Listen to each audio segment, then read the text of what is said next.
Hello, Algebra 2. We are back once again.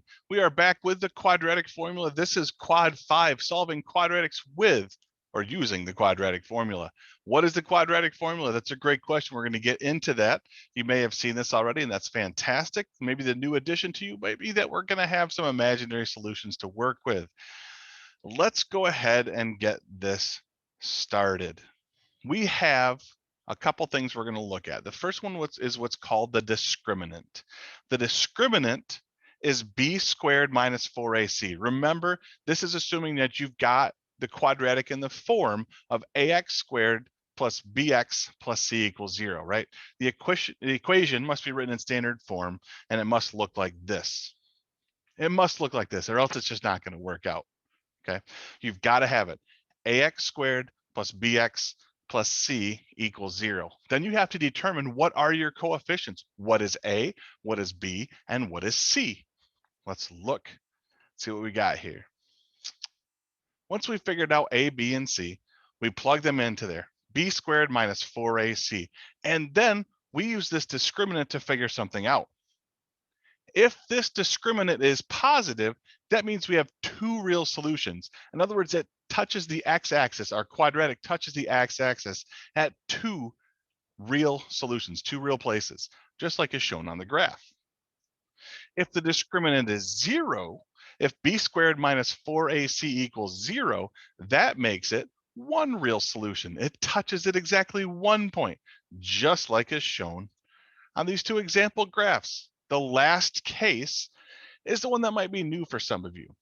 B squared minus 4ac used to be where it was like, hey, it's negative number, it doesn't work. In Algebra 2, we know that that's going to give us no solution, no real solutions, but two imaginary solutions. Two imaginary solutions. And that's kind of one of the things we're adding and looking for today. Okay. B squared minus 4ac. B squared minus 4ac. Once you figured that part out, once you've worked that part out, that makes the next part a little bit more manageable, because the next part is the quadratic formula. There's lots of songs. I'll probably post one or two. Why not?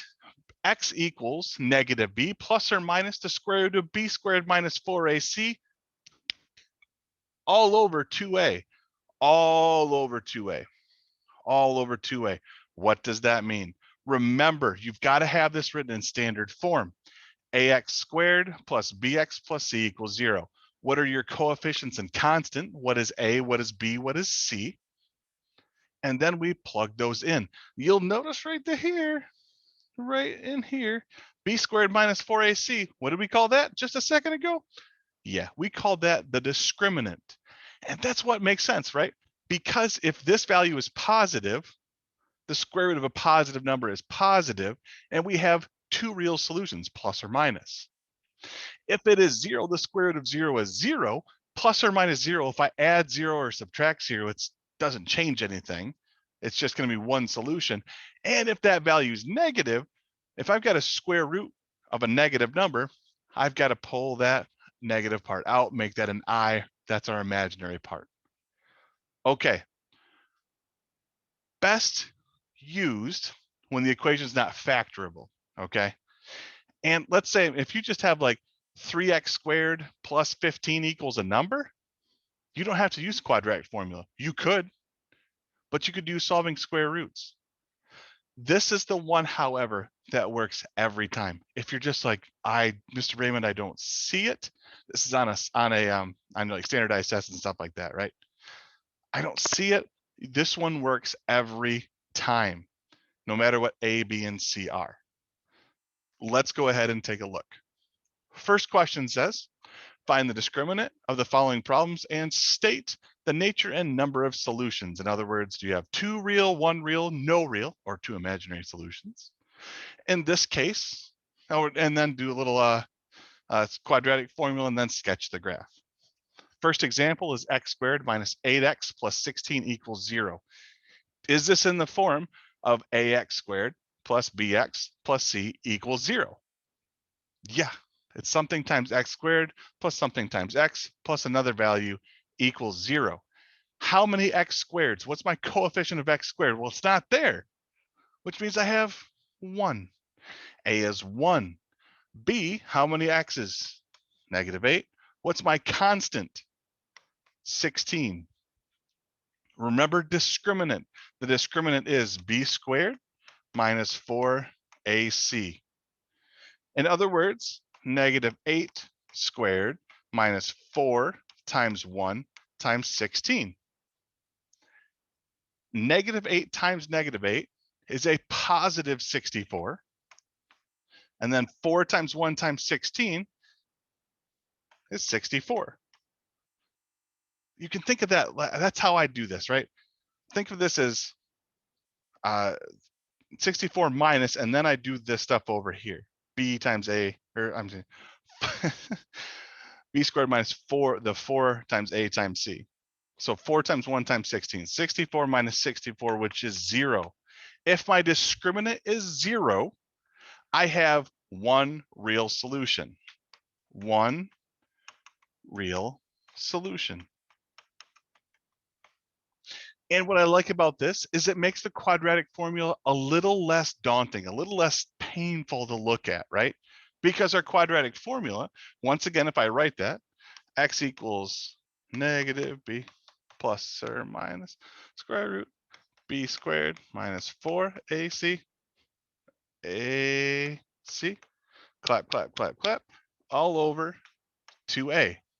But like we just said, we know what b squared minus 4ac is because we've already done it. We know this thing underneath the square root symbol is going to be 0 because we've already done that. We just have to take and plug everything else in. Negative b, well, b was -8, so -8 plus or minus the square root of 0, all divided by 2 times a, 2 times 1. Well, -8, the negative is plus a positive. This becomes 8 plus or minus 0, or just 8, all divided by 2. Our solution is 4.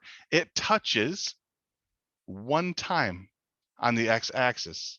I'm going to go ahead and do it like this. I'm going to make it look like, I don't know, so touches at 4. Let's just say 4 is out there somewhere. Close enough. Rough sketch of the graph. Okay.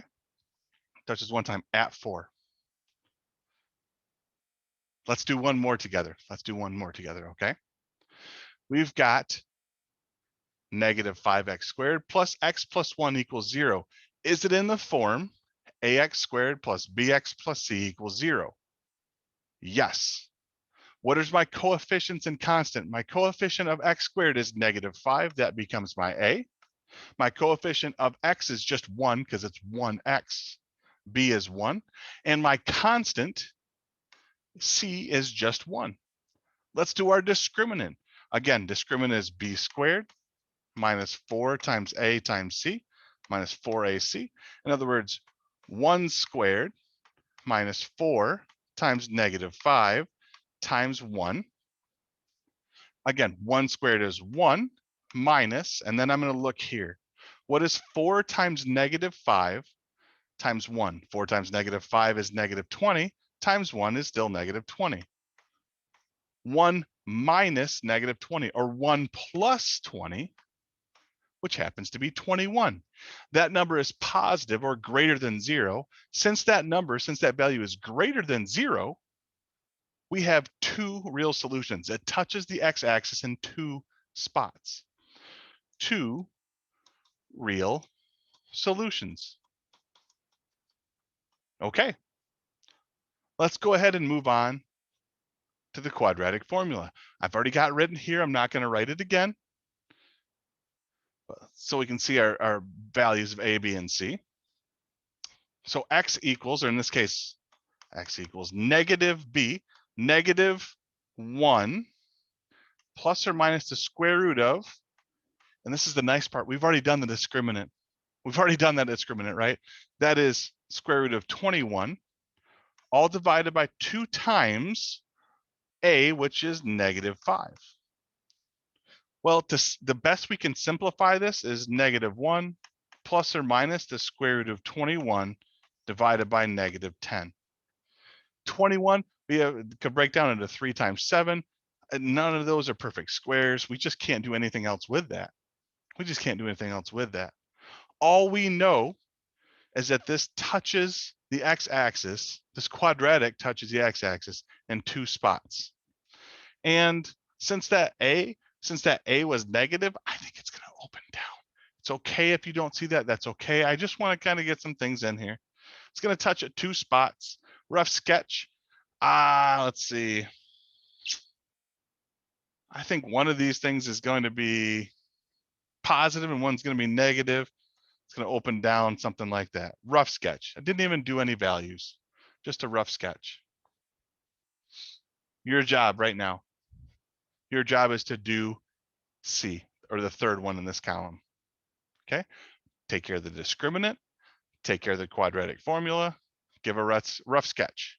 Pause and go. All righty, now that you're back, let's double check here.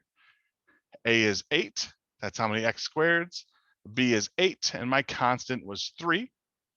Remember, we've got b squared minus 4ac, or 8 squared minus 4 times 8 times 3, or 64 minus, let's see, 32 times 3. Let me double check this one. 32 times 3 minus 96. This gives us a value of negative 32.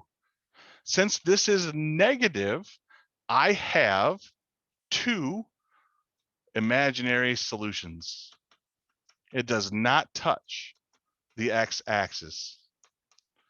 You can verify this. You can check on Desmos, type it into Desmos and check it. You can totally verify that. Quadratic formula. X equals negative b. Well, let's see values again. Negative 8 plus or minus. Is this still x? We're still dealing with x. I should write that. Yeah. Okay. X equals negative 8 plus or minus the square root of, what was our discriminant there? Yeah, negative 32. All divided by 2 times a, 2 times 8. Let's see what we can do here, okay? Let's see what we can do. I have, this is negative 8 plus or minus. I can break down, this goes, once again, we got a couple things going on. We can go back to that whole, simplifying radicals and things like that. Yeah, because 32 could be broken down into 16 times 2, and the square root of 16 is 4. This could be 4i root 2, all divided by 16. And here's something to keep in mind, all right? Now, you probably left it like this, and that's okay, and that's completely okay. But let me show you something, right?